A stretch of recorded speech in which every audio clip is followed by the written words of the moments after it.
Alright, video vlog check everybody, Azrael here. We are here sa SM Mega Mall sa Cyberzone at for the opening of the EcoFlow Philippines store here sa Cyberzone, 4th level, at katapat niya is si Insta 360 store. So magkatabi yan, tapat lang sila. Actually itong area na to, it's formerly kiosk ni Insta 360, and then si Insta 360 ginawa na ng sarili niyang store at si EcoFlow na yung lumipat dito. So before we do alam mo ito i-hands-on parang mag-tour na lang tayo sa store ni EcoFlow. So tutok ko na lang yan dito para makita niyo. So this is the store at kala mo sa Death Star tayo, no? So EcoFlow, it's a product na gumagawa ng mga portable charging, para siyang malaking power bank. So ayan, one of the earliest models, yung mga River series nila, pero River 3 na to tsaka River 3 Max, yung mga early series nila, and also Delta version 3 na yan. Ayan, and also yung kanilang EcoFlow na cooler, parang refrigerator siya na portable. Yung ganyan kaganda ng mga EcoFlow devices. And also they have some of the ito na yung mga bagong products ni EcoFlow, mga gun charger na. So this is $699. Rapid power bank is $2,990. May rapid power bank siya na 10,000 mAh na $3,999. Ito EcoFlow flashlight, meron ako dito is $1,490. Meron din ako nitong EcoFlow camping light, $1,490. At pinaka-interesting sa akin ngayon is itong bagong labas nilang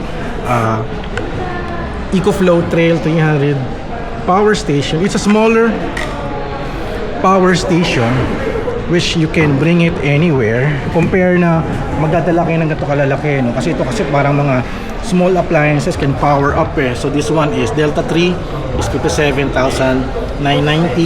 Itong Delta 3 1.5 is 69,990. Itong Delta series extra small battery 34,990. So yun yung mga ito nga is 15,000 990. River 3 UPS, the River 3 Max Plus 34,990.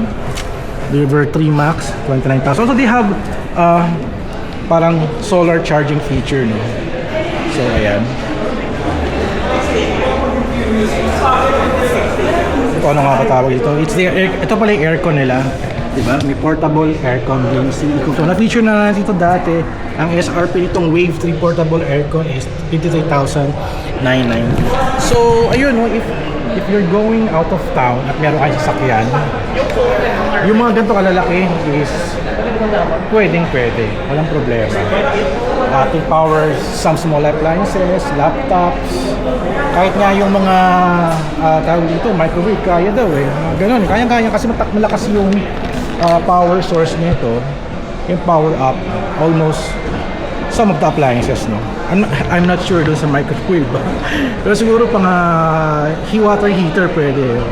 Pero syempre ito yung napupusuan ko dito, yung EcoFlow Trail 300, at also meron sila yung lower version na EcoTrail 200. I think, hindi ko alam, baka last year model to, at ito yung pinakambagong model nila for 2025. It's almost the same, mas maliit lang pala si 200 kasi si 300 I think it's much more bigger battery. Ang gusto ko kasi dito, you can bring it anywhere. Yan, kamukha na to sa picture na to, no? Kaya tumatakbo sila, no? May dala silang maliit na power station. Pero itong EcoFlow Trail 200, magaan lang naman pala compared to the 300. It's much more heavier kasi this one has a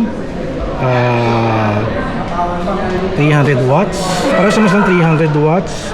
Hindi ko lang alam kung for the size of the battery, no? Hindi naka-indicate 288 watts silang pareho. So hindi ko lang alam kung anong difference na ito. Baka siguro mas malaki yung battery nitong EcoFlow 300 DC. So ito siya, daling-daling. Parang ito medyo heavier siya ng konti na, pero if you're doing a shoot, pwede ito for pang charging drones, laptop pwede rin, smartphones, power banks, ano pa ba? I think small appliances kaya electric. For example, nagka-camping na ako ngayon, no? I need an outlet for my mini electric fan. Siyempre sa loob ng tent, kailangan ko naka-mini electric fan ako. Meron ako mini electric fan na Akari So ginamit ko siya, nag-camping ako overnight. Naubos yung battery. So I need to nakasaksak na lang siya dito, no? For example, kaya ito yung napupusuan ko kasi you can use it for camping, for outdoor. Napakagaan niya. And it's a 288 WH. WH ba is watts ba? Ano ba? Ang WH ba it's watts? Ano ba yung watts, no? Watts per hour, no? Watts per hour. So, siguro I'm trying to borrow a Trail 300 para at matesting natin gaano katagal to. At very interesting, you can also charge it via solar. I think may outlet dito for solar. I'm not sure, pero hindi ko pa nakikita yung text specs nito. But still, you can go here sa EcoFlow SM Mega Mall para matry itong mga samples nila. You know, if you wanna buy, you can try it here. So yeah, so visit EcoFlow SM Mega Mall. Ito yung mga boys natin, antay na ako. Kakain na rin kami mamaya. So yun. So thank you guys for watching. So don't forget to subscribe, like, and comment. And see you guys at the next video vlog. And don't forget to visit EcoFlow SM Mega Mall sa 4th level Cyber Zone, tapat ni Insta360 at ni Octagon. Ayan, may landmark na kayo. Alright, so ayan, see you soon. At sana makapag-test tayo ng Trail 300. Alright.